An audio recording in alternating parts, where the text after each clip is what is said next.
drugi čin našeg razgovora, koji nikad neće prestati u prijateljskom, ličnom slučaju odnosa mene i Marka, bar dok smo na ovom svetu, ali eto i vi ćete vidjeti neke isječke specijalno za ovu priliku. Pa da se vratim opet u Rim, razlika između Rima i Italije, šta je u Rimu italijansko, a šta nije italijansko, šta je u Italiji rimsko. I da li je Dragoš Kalajić bio više obeležen tim rimskim elementom ili italijanskim, gledano sa ove ili one strane. Eto, neka vrsta uvodnog potpitanja. Pa, Rim pripada celom svetu i mislim, Rim je središte sveta i kad govorimo... On je veći od Italije. Veći od Italije, apsolutno je veći od Italije i ako govorimo Rim, pa ima drugi Rim, pa ima, znači, Carigrad, pa ima i treći Rim, Moskva.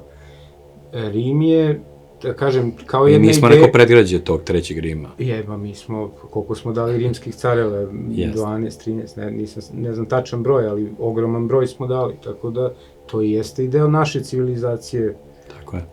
I mislim da je Dragoš bio više Rimljanin nego što je bio Italijan, odnosno više ga je zanimao Rim kao Rim nego Italija, znači pre svega zbog antike, znači da je njega ta antička ideja i taj antički Rim i njegovi ostaci da su ga najviše nadahnjivali i inspirisali u Rimu. On je ideološki bio vezan za taj period rimske slave, a ne za odjeke tog perioda iz 30. godina. I fašisti i Mussolini, oni su se pozivali na antiku, nisu se pozivali na renesansu i na italijanske gradove, države, nego se više pozivali na Rim i na onaj... Ideju države, pa oni su dali to države. I onu oznaku SPQR, ono Senatus Populus Romanum, znači Senat i narod Rima, to je bila i njihova... Pa i Sveti apostol Pavle bio građanin Rima. Jeste. Pa mislim, i Isus Hrist je na neki način bio, ako ne građanin Rima, onda državljanin Rima. Da. Tako da, Rim je u tom smislu nezaobilazan, ne samo za ljude koji su ljubitelji umetnosti, nego i za sve ljude koji ozbiljno proučavaju istoriju, opšte civilizacijski razvoj. A od onih velikih Italijana koje si ti voleo da gledaš, slušaš, čitaš, koji procenat ili deo njih je bio rimski? Pa, neformalno. Većina onih najvećih nisu rodom iz Rima, ali su došli u Rim i napravili karijere. To najveći italijanski reditelj Fellini, koji je obeležio italijanski film i trasirao ga iz onog neorealizma, kasnije u neki zaseban pravac koji on napravio i koji su mnogi oponašali od Kusturice pa nadalje.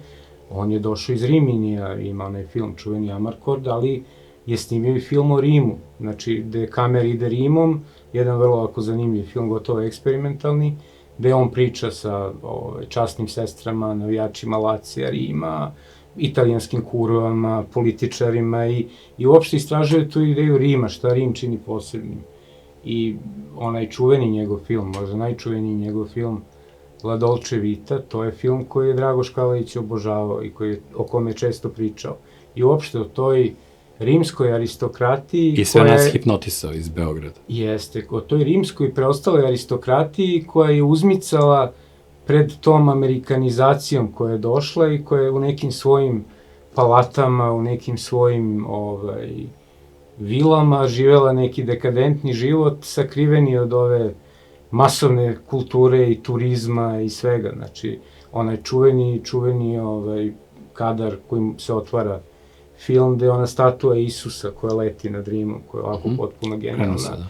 Ta banalizacija svega, pa Fellini je govorio o tome, a kasnije Sorrentino, isto koga ja obožavam, koji je došao u Rim iz Napulja, snimio parafrazu, odnosno on se nadovezao na Fellinija i snimio film kako bi onaj Fellinijev glavni junak Marcello, taj tabloidni novinar koji je potpuno zarobljen u toj nekoj površnosti i hedonizmu, a želi nešto više od života, baš zato što je u Rimu, baš zato što osjeća da bi trebalo da živi neki smisleniji život, kako bi on izgledao negde na kraju prve decenije 21. veka u liku onog isto novinara u filmu Sorrentinovom Grande Bellezza. A kako bi ti objasnio, recimo sad mi pada na pamet, postoji neka čudna čednost tog rimskog hedonizma. Taj hedonizam nije često sebičan, ni vezan za sopstveno uživanje, nego je to neki pogled na svet, onako vedar. Tako da ti likovi koji se šetaju kroz Rim i Marcello Mastroianni u svom modelu i onim specijalnim naočarima koje liče na ove moje. Zatamljenim. Da. Ali i Dragoš Kalejić, koji je bio čovek koji je u Rimu naučio da bude asketa, a da sve oko njega bude brendirano, estetizovano, da u centru, u jezgru Dolce Vita sistema u stvari bude ta ideja vrline. To je neverovatno. To su dve na izgled suprotne stvari. On je iz Dolce Vita sistema došao do vrline i iz vrline je došao do potrage za smislom, pa će na kraju doći do hrišćanstva, ali to je neka nova tema. Nego taj odnos hedonizma koji nije ovde pad čoveka, nije napuštanje smisla. Jeste, pa to je, kaže da u stvari krajnja istančanost taštine jeste skromnost. Znači da ti sve možeš, ali da odbijaš. Znaš da ti se može, ali nećeš. Tako mnogi žive u Rimu. Znači imaju sve mogućnosti, ali žive jedan asketski, uzdržan život i u tome pronalaze neku snagu karaktera svoju. Dok recimo, često se poredi aristokratija kakva je bila u Veneciji i aristokratija kakva je bila u Rimu. Venecijanska aristokratija je uvek imala reputaciju užasno dekadentne i taj čitav karneval i sve što oko njega što se dešava. Drugačije miriše. Drugačije potpuno miris i ukus u odnosu na tu rimsku aristokratiju. Meni uvek ta rimska, ljudi koje sam upoznao sam i neke grofove i neke potomke njihove i video kako oni žive, meni je uvek to imponovalo više nego neka raskoš, neko razbacivanje, neki raskalašan život i u promiskuitetnom smislu, konzumiranje narkotika i toga. Ima naravno toga i u Rimu, ali način na koji oni to rade, nekako suverenost njihove ličnosti se osjeća da oni sve vreme kontrolišu to, da oni sve vreme su oni glavni. Nije porok glavni, nego oni dominiraju nad porokom. To je neki imperialni refleks, verovatno. I kako je sad taj, recimo, ideološki instinkt tamo, u Rimu, vaspitao onog Dragoša koga smo mi upoznali, pošto onaj Dragoš koji je došao u Rim nije bio taj Dragoš koga smo mi kasnije mnogo upoznali. Na početku je to bio Dragoš koji je eksperimentisao sa svojim slikarstvom, bio više slikar nego intelektualac i mnogo manje esteta nego kasnije. I onda jednom ta ideološka crta je njega promenila i on je naučio da uživa u trenucima, u tim odblecima trenutaka putem ideologije. Obično ljudi putem ideologije napusta estetsko, a on je kroz ideološko došao do tog estetskog, do te ideje, konkretnije ideje neposredne lepote. Jeste. Pa kod njega je i ta ideologija bila deo estetskog, odnosno estetsko je bila nezaobilazni deo te njegove ideologije. To se vidi na tim njegovim slikama koje su sve idealizovane, sve je kao neki pop art, ali u stvari na višem nivou, znači kao neki emblemi, kao neki grbovi, da, kao neki grbovi nekih ideja u stvari, koji predstavljaju neke ideje. I takve su i knjige njegove bile posle. Znači, one su bile u službi tih njegovih ideja. Ta estetika je uvek kod njega, mislim, u službi ideja. Pa postoji njegov roman Kosmotvorac i dvoje glavnih junaka u tom romanu su Darija i Vlad. Ja sam mom prvom sinu, koji je nažalost preminuo kao bebe, dao ime Vlad, a Aleksandar Dugin je dao ime svojoj kćerci Darija, koja je takođe preminula u nekim kasnijim tragičnim okolnostima, tako da je Dragoš uticao na mnoge od nas i dok smo ga čitali, i dok smo ga slušali, i dok smo imali privilegiju s njim da se družimo. Ostalom, ti si i video moj odnos sa Dragošem i ne bi loše možda da ti posvedočiš o tome još iz tih davnih dana, pa nakon toga dolaskom u Beograd, to čudno strujanje koje je postavilo između Dragoša i nas nekolicine koji smo bili njegovi učenici. Pa jeste, meni je Dragoš o tebi govorio, ja tebe nisam poznao, mi smo se upoznali te kasnije kad je Dragoš preminuo, ali Dragoš je meni uvek o tebi govorio kao o nekome koga izuzetno ceni, koje ovde odskače intelektualno i u svakom smislu, tako da još tad sam ja tebe notirao i kasnije kad je bila prilika mi smo se upoznali. Nisam ja toliko imao prilike s Dragošem da provodim vreme, to je bila... On je baš pomenuo neku čudnu rečenicu koju neću zaboraviti, a preko tebe sam je čuo, da sam ja možda jedini desničar koji ima u sebi tu vedrinu. Jest. Tu neku crtu. Jest. I mislim, on je imao vedrinu do kraja života svog, znači on je, znam da je, kad je trebalo, mislim pre nego što je preminuo, da je šio neko belo odelo, jer je teo da ide u Grčku u belom odelu. Takve stvari su njemu bile važne, znači on se protiv smrti, ružnoće borio lepotom i elegancijom. To je ideja integralnog čoveka, ali da postoji integralni svet, da ništa nije beznačajno.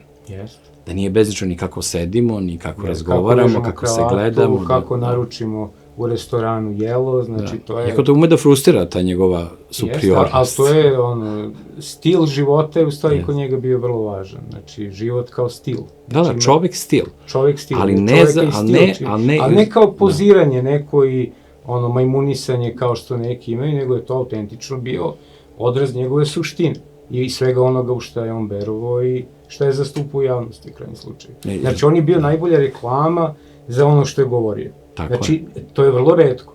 Ima mnogo ljudi koji pričaju nešto i kad ih vidite, mislim, vi kažete, pa čekaj, prvo ti primeni svoje savete na sebi. Dobro, svi mi odstupamo od svojih ideja, sem njega. On je zaista izuzetak. Uspeo do kraja da zaokruže tu sliku. Možda poneki monah i Dragoš na svoj način. On kao da je sebe naslikao, kao da je sebe pretvorio u umetničko delo. Od toga kako se oblačio, kako se... Kada su mnogi kritikovali njegovo slikarstvo, ja sam uvek govorio da je Dragoš namerno prestao da bude slikar u nekom trenutku i da je postao heraldičar. I da je njegovo slikarstvo u stvari heraldika. Jer odnos prema ravnim plohama, prema bojama za koje je važno da reprezentuju nešto i da budu deo neke celine, odnos prema simbolu, tu potpuno pobeđuje onu autentičnost u slikarstvu, gustinu boje, paletu, fluidnost poteza, sve ono što od renesanse do danas na razne načine karakteriše slikarstvo. Dragoš je toga se odrekao, on je bio dekorativan u tom drevnom smislu reči, jasno pokazujući poruke.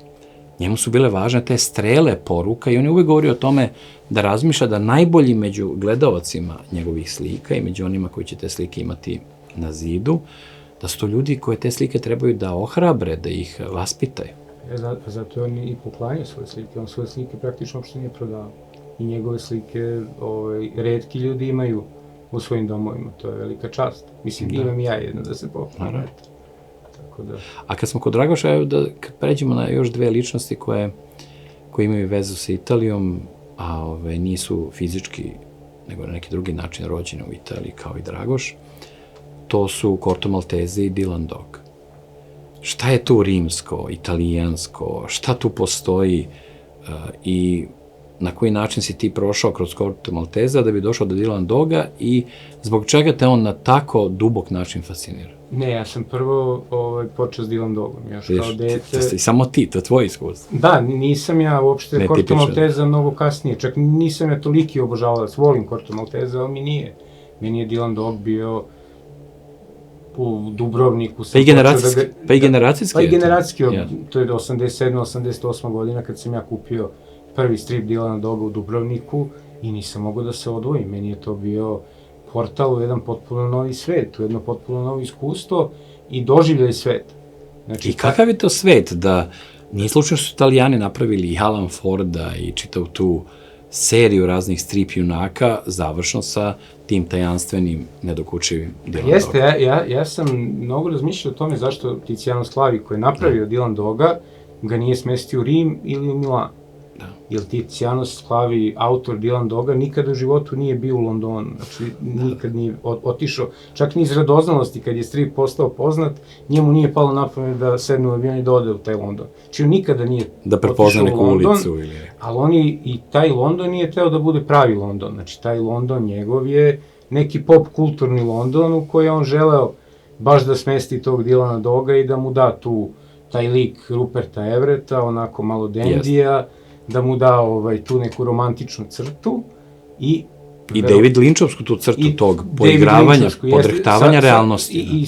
I svetlog i tamnog, znači tu nekoga ko je na granici, ko je stalno na granici užasa i ako se bori protiv užasa i sam nosi taj užas u sebi, to je čitava ta priča o njegovom ocu, koji je maltene đavo i tako, mislim, to je jedna zanimljiva popkulturna priča, ali koja je mene onda uvukla, meni je bila neke stepenice da uđem u neke ozbiljnije i lektire i uopšte ideje i filmove i sve. Ali interesantna ta ideja dečaka, to je ta ideja, Dylan Dog je dečak, koji se bori protiv banalnosti, kao i svaki dečak koji ne želi da provodi vreme u dosadnim stvarima.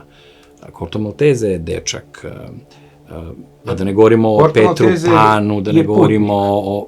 Da, ali kažem, ali svi oni imaju tu dečiju crtu, te nestalnosti, toga da nisu veverice koje orasima pune svoje stablo, nego tako prolaze. Tako da ta Tom Sawyerovska, ta neobična crta, Kiplingovska, Saint-Exupéryevska, tu postoji nešto stvarno neobično, taj dečak koji se bori u jednom najsurovijem mogućem dobu, kao što je 20. vek, to su junaci 20. veka, koji u sebi nose tog dečaka. Iako oni lično autori na razne načine učestvuju u tim ozbiljnim stvarima u životu. Jeste, pa i sigurno i to privuklo, znači jer to je vreme kad čovjek najviše ima potrebu za avanturama, kad ima 8, 9, 10, 11 godina, tad stalno u pokretu, stalno mašta mu radi preko vremena. A na šta se može naići, recimo, u večernjim šetnjama u Rimu ili u nekim ranojutarnjim? Pa može se svašta naići, boga mi, to je vrlo zanimljivo, ali meni je to recimo, na primjer, što mi se ne sviđa kod Rima, Rim nema uopšte neki kad se pogase svetlo, kad padne mrak, Rim je sablasan grad. Znači u Rimu ima naravno delova grada gde postoje noćni klubovi, gde postoje kafići gde ljudi izlaze, ali ovako život na otvorenom na ulici, to ne postoji. I to je taj neki danak tom zapadnom modelu života koji meni nije odgovarao u Rimu, moram priznati. Meni, na primer, i u tom smislu Istanbul mnogo više ležao, jer ima tu živost, znači vi da u ponoć izađete na onaj Taksim trg, to vrvi od života, rade radnje, možete nešto da pojedete, mnogo ljudi na ulici, znači stalno se nešto dešava. A šta Beograd ima rimsko, a šta Istanbulsko? Pa Beograd više ima Istanbulsko, definitivno, nego rimsko. I to se meni sviđa u Beogradu, mislim. Ta živost i ta neka spontanost života, ta južnjačka neka crta, orijentalna u krajnjem slučaju, Beograd to ima. I mislim, to ima i New York, na primjer, koji opet nije ni u toj diskusiji, jeste zapadni grad, ali to ima. Ali ta zapadna Evropa, ona ima nešto ovako... Odumiruće. Odumiruće, baš prava reč, odumiruće. A suton, ta reč suton. Suton, baš suton. Kad pomislim, to je taj suton. I tako je u Rimu, na primjer, taj park najveći, najlepši Villa Borghese, ona je vrlo opasna da vi prođete oko 9-10 uveče, tu se stalno neka silovanja dešavaju, ima tamo mnogo i Rumuna, odnosno Cigana, koji tamo po toj Vili Borghese napadaju, pljačkaju, siluju žene, znači... Albanaca sada? Sada ima i Albanaca. Albanci kontrolišu, na primjer, prilaz Rimu, taj deo autoputa, albanska mafija kontroliše i tu su prostitutke, to sve Albanci kontrolišu. Oni su toliko jaki da su tamo izgurali italijansku mafiju, na primjer. Da. A šta je preživelo u Rimu rimsko kroz te njegove razne padove? U Rimu najviše preživela arhitektura, mislim, znači najviše svedoči ta veličina i slava tog grada kroz arhitekturu koja je ostala. I Mussolini će večno živjeti u tom segmentu. I Mussolini će večno živjeti, jer sve ono što je on kasnije sagradio, on je gradio tako da se savršeno uklopi uz te antičke i renesansne ostatke. Tako da u Rimu nema oblakodera, nema staklenih zgrada, nema tog modernog arhitektonskog izraza, baš zato što bi odudarao i bio bi neki kontrast ovom antičkom, renesansnom, baroknom. A Cinecittà? Pa Cinecittà nisam bio, nažalost, to mi je Ali si velika gledao? žal, ali sam gledao, mislim, gledao sam i čitao sam, znam legendu i koliko su nekada i Italija je koliko je važnija bila u svetu filma u odnosu na danas, šta se sve u Cinecittà snimalo i na kraju krajeva mnogi ovi najveći američki režiseri su italijanskog porekla, pa su samim tim bili upućeni na Italiju, poput Coppole, Scorsese, oni su snimali svoje filmove u Cinecittà i svi su bili opčinjeni i Rossellinijem, i Antonionijem, i Fellinijem. Danas, mislim da je Italija u toj kulturnoj sferi izgubila svoj uticaj i da je svedena opet na neku periferiju, a s druge strane i dalje mogu da naprave fenomenalni filmove i serije, na primjer ova Gomorra je možda i najbolja savremena serija po meni, tako da tamo je talenat neiscrpan, oni imaju taj talenat stvarno. Da, ta kreativnost. Kreativnost i za muziku. Postoji u raznim ideologijama, u raznim politikama. Imaju tu kreativnost i uopšte za scensko, za sve što je scensko. A nije, zanimljivo je zaista, pošto Rim i Istanbul, o kojima sad govorimo i u kojima se ti na neki način boravio, su ta dva Rima u stvari. Prvi i drugi Rim su upravo Rim i Carigrad, to jest Istanbul. Oni imaju sudar u tebi. Šta je u tebi rimsko, šta je istanbulsko, to je carigradsko? Pa možda neka estetika je rimska, ali mislim da duhovna podloga je mnogo više carigradska, odnosno pravoslavna, odnosno u krajnjem slučaju, ne znam kako bih rekao, i orijentalna na neki način. A se osjeća u Istanbulu? Koliko se osjeća taj vizantijski? Osjeća se. Mislim, Istanbul je jedan, konglomerat gradova. Znači, u Istanbulu isto čovjek može da nađe sve šta hoće. Bazar. Može sve da nađe, od te Kapali čaršije i izrazito orijentalne i plave džamije i ne znam nekih delova koji su baš orijentalni do, ne znam, tog Dolma Bahčeja, na primjer, te palate koja je potpuno u nekom zapadnom stilu građena, opet Topkapija, a mislim i naravno neizbežna je Aja Sofija koja A kad smo kod Aja Sofije imamo Vatikan u Rimu, jer je tvoj otac je bio ambasador u Vatikanu. To malo zvuči mistično, malo zastrašujuće, malo bizarno i neobično da neko utemeljen u svojoj duhovnosti, na svoj način dođe i boravi u Vatikanu, znajući sve ono što su opasnosti i iskušenja, opet s druge strane na super inteligentan način prevazilazeći to, da ne bude problem, nego da bude čak njegova prednost, to što je drugačije od njih. Pa jeste, njemu je, i koliko ja znam, poznavanje orijentalnog sveta i islama bio ogromna prednost u pravljenju kontakta sa vatikanskim zvaničnicima, kardinalima. Njega je čak i Papa Benedikt zvao, kad je bio kardinal, još uvek Ratzinger, je zvao 2-3 puta na duge razgovore baš o tom odnosu islama i hrišćanstva, tako da to je njemu bila neka prednost i način da poboljša i da kontakte. I šta je on video u stvari kao mogućnost za našu zemlju i za sebe kao diplomatu, srpskog diplomatu, šta je on tu video u Vatikanu, ali Vatikanu ovog doba, ne Vatikanu nekog iz ranijih vremena? I kakav je njegov odnos bio? To su baš osetljive stvari, ne znam da ja mogu da govorim. Ne, tvoj odjek toga svega, nema to. Pa mislim, on je se borio i izborio da Vatikan ne razmatra opšte priznanje Kosova. Jer kad je on bio tamo, 2008. Kosovo je proglasilo nezavisnost, a znalo se da će da proglasi. I onda je on imao zadatak da, naravno da nije on presudno uticao na to, ali sigurno da im jeste predočio neke razloge zašto to ne bi trebalo da rade. A to je vrlo značajno za nas, jer kada bi Vatikan priznao Kosovo, odmah bi mnoge latinoameričke zemlje koje imaju... Automatski. Ne bi možda automatski, ali bi bile u velikom iskušenju da to urade. Tako da, bez obzira na sve što s pravom mi o Vatikanu mislimo, mi treba da se trudimo da imamo najbolje moguće odnose sa Vatikanom, jer je to nama u interesu. Naročito što se tiče Kosova. Sad, naš problem jeste što i Vatikan i katoličku crkvu prevashodno doživljavamo i sagledavamo kroz odnos sa Hrvatima. Znači, kad mi pomislimo na katoličanstvo, mi pomislimo na Hrvate, ne pomislimo na Irce, ne pomislimo na Špance, na Poljake, nego baš pomislimo na Hrvate, tako da... Na neki način je Darko tu bio, eto, da to kažem kao neki Dylan Dog u svom Pa jeste, Craven u Roadu, nekom mračnom svetu je on tu pokušavao da izađe na svetlo. I mirno boravio među svim tim čudovišnim oblicima, najneverovatnijim pričama. Jeste, ali mislim, slušao sam i ja, slušao i on razne komentare, ali čovjek ne može na to da se obazira. Jesi bio u Vatikanu? Jesam, bio sam. I kakva su iskustva? Kako to izgleda uživo? Bio sam na... Ja sam u Rimu bio više puta. Za Božić sam baš bio kad je bio Ratzinger služio službu, baš Božić. Tako da bio sam iznutra, sam vidio tu ceremoniju, uopšte kako to izgleda. Mislim, pa to je raskoš.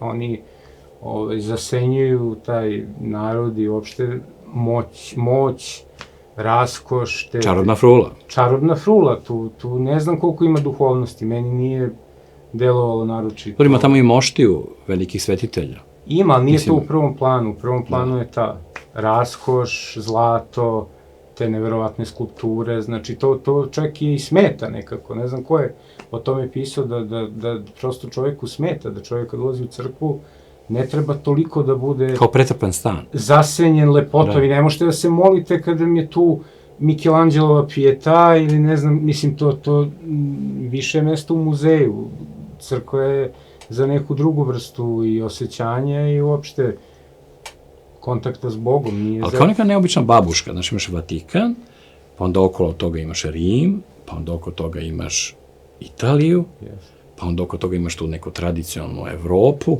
to su neke... I kako ta babuška sva, ili ima ona kad se promućka, jel ostaje nešto danas, 2023. godine? Pa zavisi ko mućka i ko gleda. Evo recimo ti. Nekome ko je čitao neku literaturu i ko razmišlja na neki način, može da pronalazi neke znake, a nekome, onim američkim turistima što dođu tu da se slikaju i prošetaju. Ne, pa tu postoji iskustvo De Kirika, iskustvo Ezre Pounda, iskustvo barona, Julisa Evole, postoje... Pa jeste, to su sve neke lektire koje su prošle kroz mene. Danuncija, mislim, to su stvarno neverovatne Papinija, mislim, to je svašta se tu dešava, istovremeno se događa, nešto prosto vri, a ne vidi se na prvi pogled. Zato ima više tih dimenzija i svako živi u nekoj svojoj dimenziji i svako živi u nekom svom Rimu. Imaš neku omiljenu italijansku knjigu, italijanski roman ili roman posvećen Italiji ili nešto što dolazi odatle, a u papirnom obliku je i stalno bi to nekako držao na pameti. Da, pravo ti kažem, nisam veliki ljubitelj italijanske literature. Pa to je Dylan Dog. Pa dobro, eto, kažem, Dylan Dog. Nemoj sad ti koji si nas naučio da je pop kultura deo velike kulture.